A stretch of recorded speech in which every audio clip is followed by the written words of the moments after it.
Welcome back. Previously, we discussed the concept, meaning, and different types of matrices. And today, we will discuss some of the other theoretical aspects regarding matrices.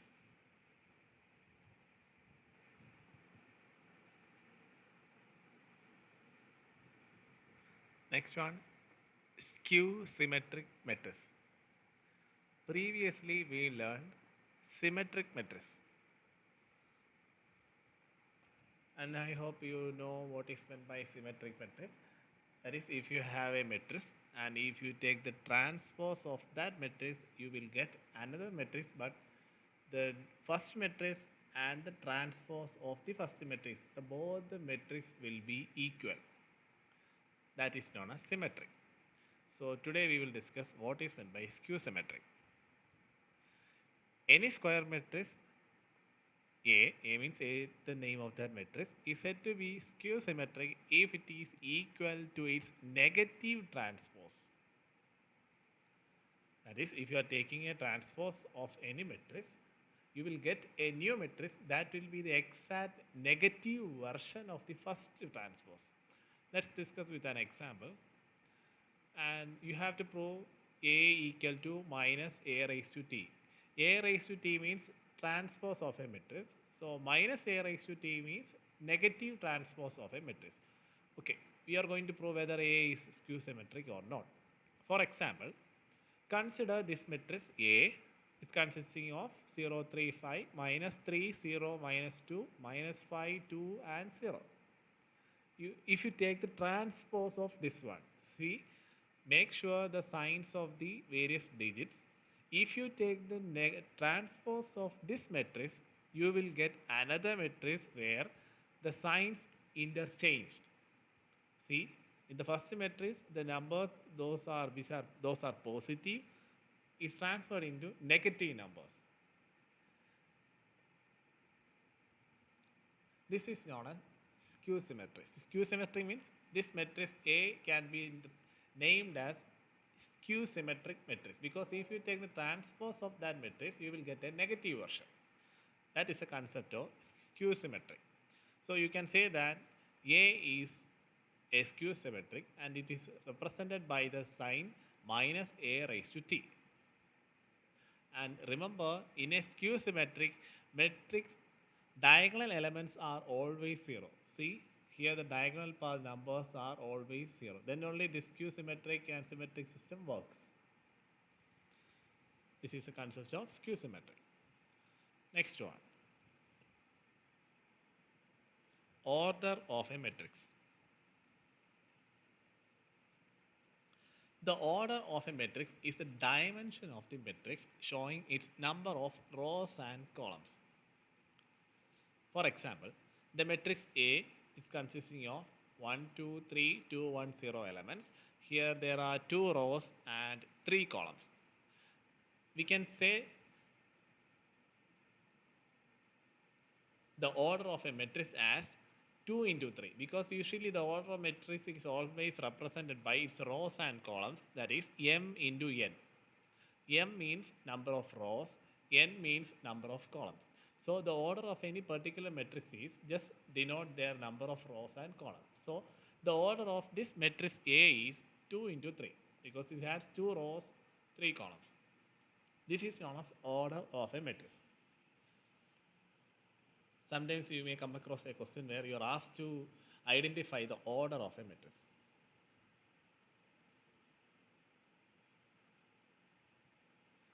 Trace of a matrix. A trace of a matrix is the sum of the elements of leading diagonal. Previously, we learned what is meant by leading diagonal. So, if you take the sum of the elements of leading diagonal, that is the numbers that have appear in the leading path, if you take the sum of those numbers, you will get the trace of a matrix. Let's discuss an example. See, here matrix, this is a 3 into 3 matrix because it consists of 3 rows, 3 columns. So, here the leading diagonal numbers are 1, minus 1 and 2. So, if you take the sum, you will get the trace of a matrix. Here it is 1 minus 1 plus 2, so you will get 2. Remember the signs, you need to familiarize the functions of various mathematical properties of both signs, plus as well as minus signs. It's very important in matrices. Next one, idempotent and nilpotent matrix. It is the name of a peculiar type of matrices, and you may come across questions where you may given some of the types or examples of matrices, and you may ask to identify whether that matrix is an idempotent or a nilpotent matrix. So before we go into that, you need to understand the concept of idempotent and nilpotent. First of all, let's discuss what is meant by idempotent matrix. A square matrix A. Here A means it's normal case for giving a name for a matrix. Usually A, you can give any name, A, B, or whatever the alphabets you like. A square matrix A is said to be idempotent when A equal to A square. I hope you understand the concept. A is a matrix. If you take the square of that matrix, you will end up the same elements and same numbers as the first matrix. Let's discuss with an example. See, idempotent is a situation where the A equal to A square. A equal to A square means A is a matrix, and if you take the square of that matrix, you will get the same numbers in that elements part. If the name of the matrix is B, it will be B equal to B square. If it is E equal to E square. Likewise, for the time being, the name of the matrix was A, so A equal to A square. Usually in almost all cases, the name of the matrix will be A. That's why you are using and we are discussing it as A. So A equal to A square. Let's see how we are going to prove. Here the name of the matrix is A. Its numbers, it's a 3 into 3 matrix, 1 0 0 1 0 0 0 1. You have to prove whether this one or this matrix is an idempotent or not. So idempotent is a situation where A equal to A square. That is, if you take the square of this matrix, you will get the same number. So let's take the square of the matrix. A square equal to A into A, that's quite common. So first matrix into second matrix, you will get the same matrix. And remember, the multiplication of matrix is one of the important operations in matrix, and it's a very peculiar pattern. You have to follow a very peculiar pattern for the computation of a multiplication of a matrix. It's not a very simple part. We will discuss that part in the future sessions. Remember, multiplication of matrix is a very peculiar pattern of computation, and we will discuss that part in the future class. For the time being, remember, if you take the multiplication or the square of these matrix, you will get the same numbers. So we were trying to prove whether this matrix is an idempotent, and we proved that this matrix is a idempotent. Likewise, you may come across questions in the exam where you are asked to prove whether any matrix is an idempotent or not, and it is done through multiplication. We will discuss that part in the future class. So this is a case of idempotent. Next, we are going to discuss what is meant by nilpotent. Nilpotent is a square matrix. A is said to be nilpotent matrix of index P if P is the least positive integer such that A raised to P equal to 0.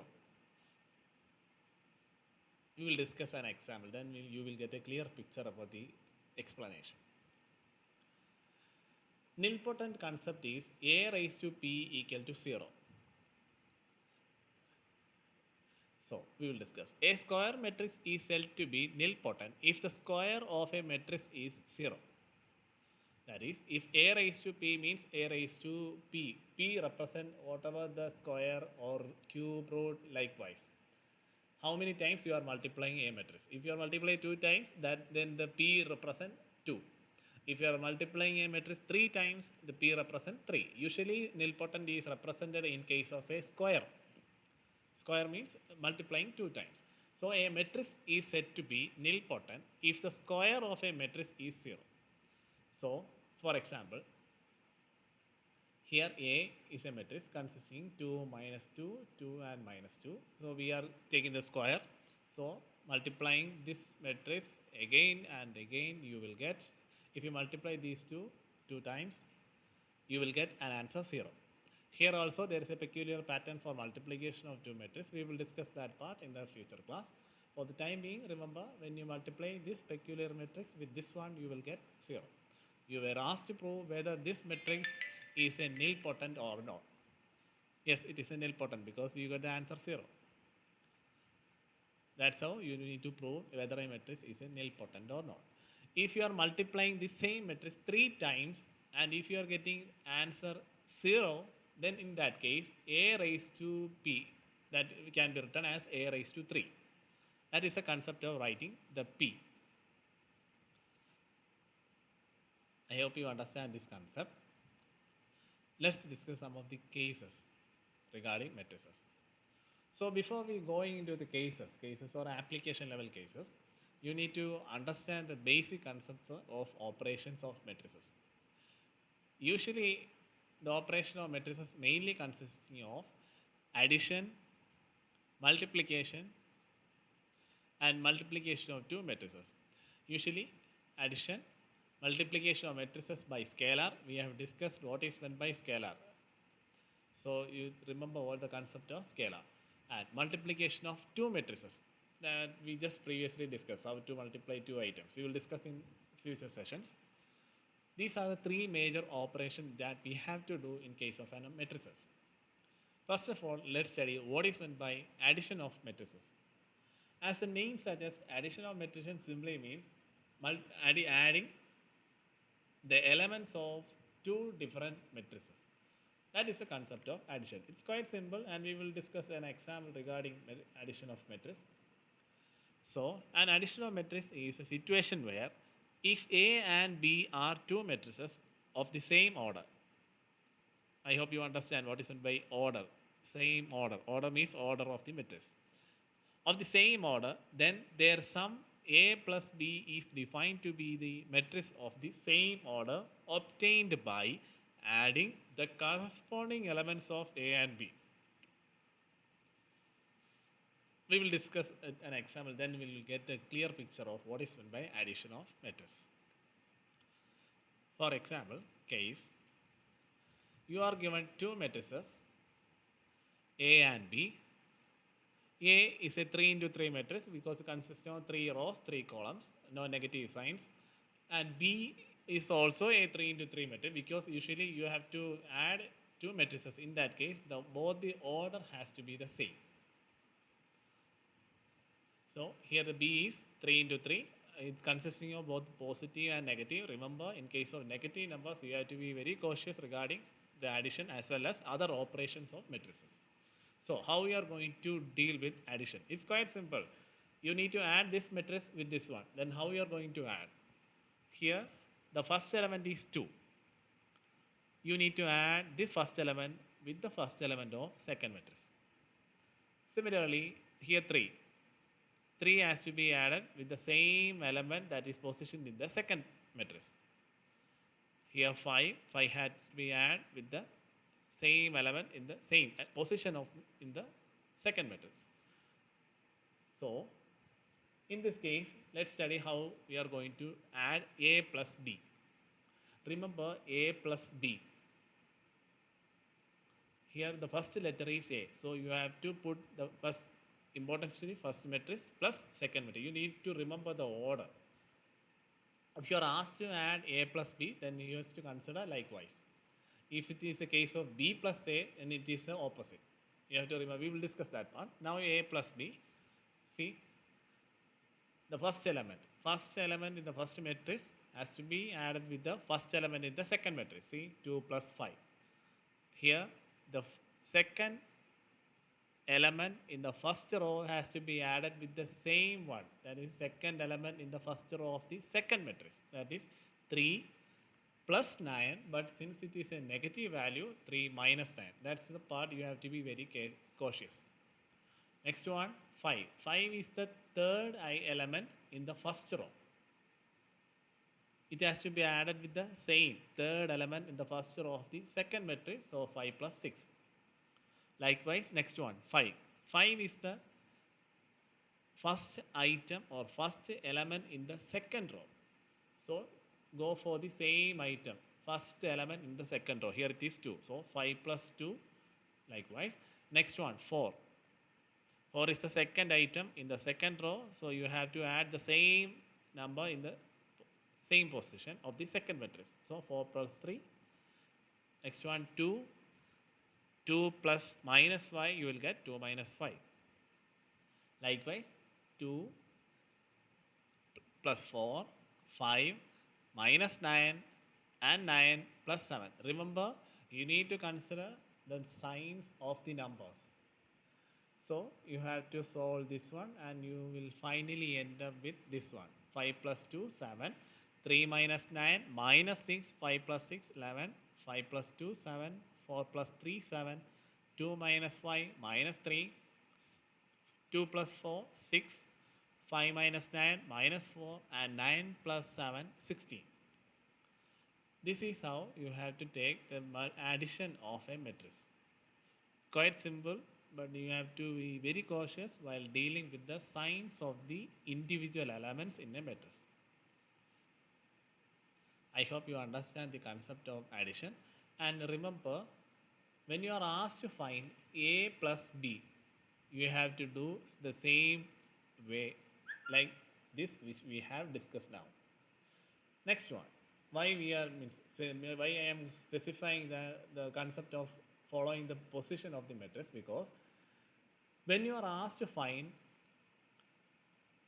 B plus A, when you are asked to find B plus A, doesn't mean that you will get the same answer. Sometimes it may vary. So remember the concept, A plus B and B plus A. The answer may not be the same. It may be different. So you have to be very cautious regarding the question asked. Next one, A minus B. How we are going to deal with A minus B?